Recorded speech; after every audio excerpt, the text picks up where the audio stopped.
Além disso, como foi mostrado anteriormente, certas despesas poderiam ser descontadas da renda tributável da sociedade anônima. Esta guerra entre os que têm e os que não têm se mantém há centenas de anos. É a turma do tire dos ricos contra os ricos. A batalha é travada sempre que são discutidas leis e continuará sempre. O problema é que as pessoas que perdem não têm informação. Se elas entendessem a maneira como os ricos jogam, também poderiam jogar. Então estariam a caminho de sua independência financeira. É por isso que me arrepio toda vez que ouço um pai aconselhar seu filho a estudar para poder conseguir um bom emprego seguro. Um empregado com um emprego bom e seguro não tem escapatória. O americano comum de hoje trabalha de 5 a 6 meses para o governo antes de ter conseguido o suficiente para pagar seus impostos. Em minha opinião, isso é tempo demais. Quanto mais arduamente você trabalha, tanto mais você paga ao governo. É por isso que acredito que a ideia de tire dos ricos acaba sendo um tiro pela culatra para aqueles que a votaram.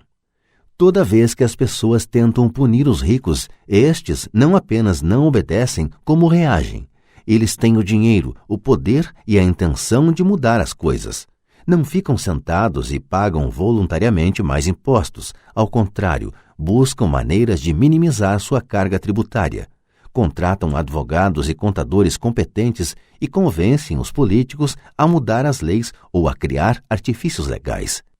Eles têm os recursos para fazer mudanças. O Código Tributário dos Estados Unidos também oferece outras formas de elidir os impostos. Muitos desses instrumentos estão à disposição de qualquer um, mas são em geral os ricos que tiram proveito deles porque cuidam de seus negócios. Por exemplo, 1031 é um jargão para a seção 1031 do Código da Receita Federal que permite a um vendedor adiar o pagamento dos impostos sobre o ganho de capital resultante da venda de um imóvel se este for trocado por um imóvel mais caro. Se você continuar aumentando seu patrimônio mediante a troca de imóveis, seus ganhos não serão tributados enquanto você não liquidar a transação.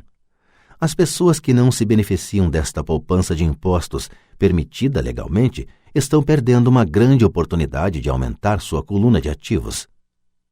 Os pobres e a classe média não têm os mesmos recursos. Eles ficam sentados e deixam que o governo espete em seus braços as agulhas para a doação de sangue. Atualmente fico chocado com o número de pessoas que pagam mais impostos ou aplicam menos deduções simplesmente porque têm medo do governo.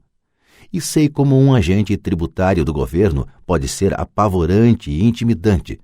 Tenho amigos cujos negócios foram fechados e destruídos, para só depois descobrirem que se tratava de um erro do governo. Eu percebi isso. Mas o preço de trabalhar de janeiro a meados de maio é um preço muito alto para essa intimidação. Meu pai pobre nunca se rebelou, nem meu pai rico.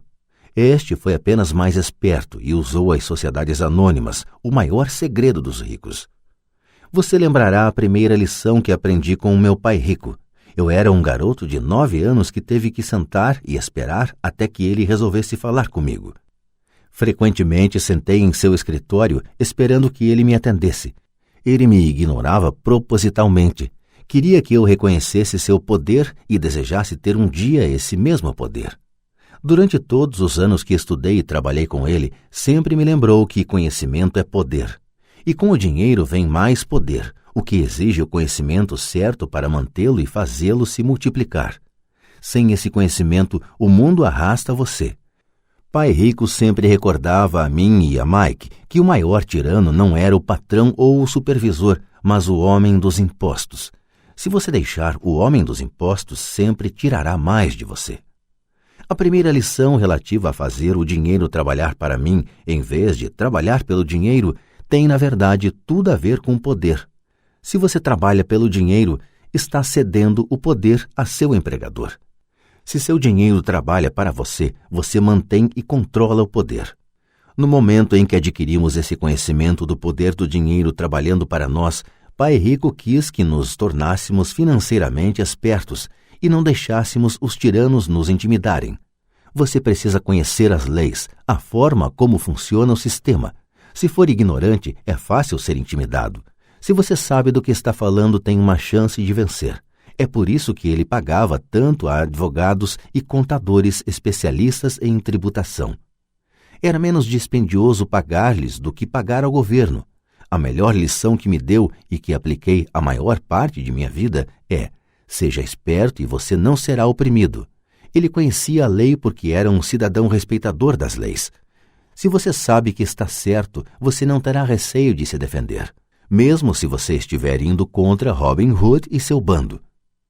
Meu pai instruído sempre me incentivou a conseguir um bom emprego em uma grande empresa. Ele falava das vantagens de subir na hierarquia empresarial. Ele não entendia que, dependendo apenas do contra-cheque de um patrão, eu seria uma vaca dócil pronta a ser ordenhada. Quando contei a meu pai rico o conselho de pai pobre, ele deu uma risadinha. Por que não ser dono da hierarquia? Foi tudo o que disse.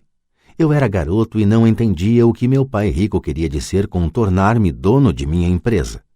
Era uma ideia que parecia impossível e assustadora.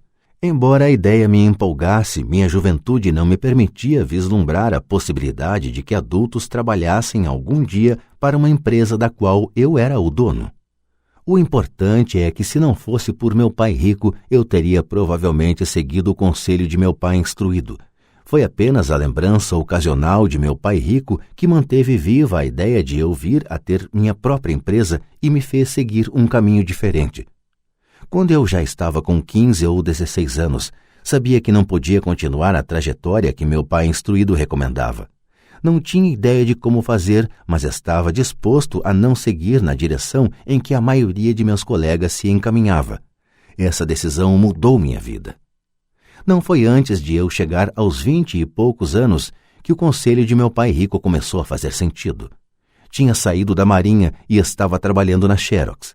Ganhava muito bem, mas cada vez que olhava para o contra-cheque me sentia desapontado. As deduções eram tão grandes e quanto mais eu trabalhava, maiores elas eram. Na medida em que eu era bem-sucedido, meus chefes falavam de promoções e aumentos. Era lisonjeador, mas podia ouvir pai rico sussurrando em meu ouvido: para quem você está trabalhando? Quem você está enriquecendo? Em 1974, ainda estava na Xerox, criei minha primeira sociedade anônima e comecei a cuidar de meu negócio. Já havia alguns ativos em minha coluna de ativos, mas agora estava determinado a focar um mercado maior. Esses contra-cheques cheios de deduções justificavam todos os conselhos que pai rico me dera ao longo dos anos. Via o futuro que me aguardava se seguisse o conselho de meu pai instruído. Muitos empregadores temem aconselhar seus empregados a cuidar de seus próprios negócios. Estou certo de que isso pode valer para certas pessoas. Mas em meu caso, a atenção dada aos meus negócios, ao aumento de ativos, tornou-me um empregado melhor. Agora eu tinha um objetivo. Chegava cedo e trabalhava diligentemente, juntando todo o dinheiro possível para poder começar a adquirir imóveis. O Havaí estava começando a crescer e havia fortunas a serem feitas. Quanto mais eu percebia os estágios iniciais da expansão, mais máquinas Xerox eu vendia. Quantas mais vendia, mais dinheiro ganhava e, naturalmente, mais deduções apareciam em meu contra-cheque. Era inspirador. Estava tão ansioso para fugir da armadilha que eu trabalhava mais e não menos. Por volta de 1978, costumava ocupar um dos primeiros 5 lugares entre os vendedores, às vezes o primeiro. Estava louco para sair da corrida dos ratos. Em menos de 3 anos, eu estava faturando mais em minha pequena empresa, uma companhia imobiliária, do que na Xerox. E o dinheiro que ganhava na minha coluna de ativos, minha companhia imobiliária, era dinheiro que trabalhava para mim. Não era eu batendo em portas para vender copiadoras. O conselho de meu pai rico fazia mais sentido. Logo, o fluxo de caixa de minhas propriedades permitiu que minha empresa comprasse meu primeiro Porsche. Meus colegas vendedores da Xerox pensavam que eu estava gastando minhas comissões. Não estava. Estava gastando minhas comissões em ativos. Meu dinheiro estava trabalhando arduamente para ganhar mais dinheiro. Cada dólar de minha coluna de ativos era um grande empregado dando duro para fazer mais empregados e comprando para o chefe um novo Porsche, a ser deduzido da renda tributável. Comecei a trabalhar mais para a Xerox. O plano estava funcionando e meu Porsche era a prova.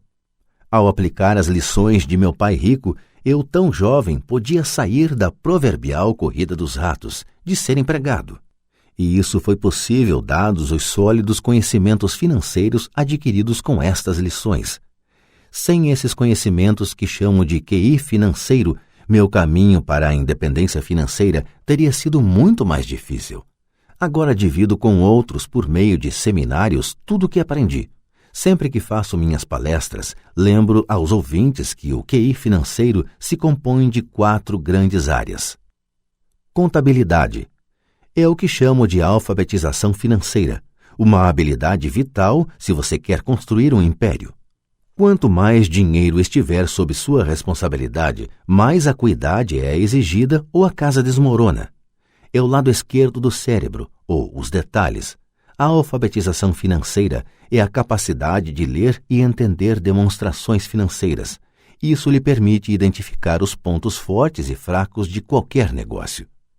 Investimento. O que eu chamo de ciência do dinheiro que faz dinheiro, isso envolve estratégias e fórmulas.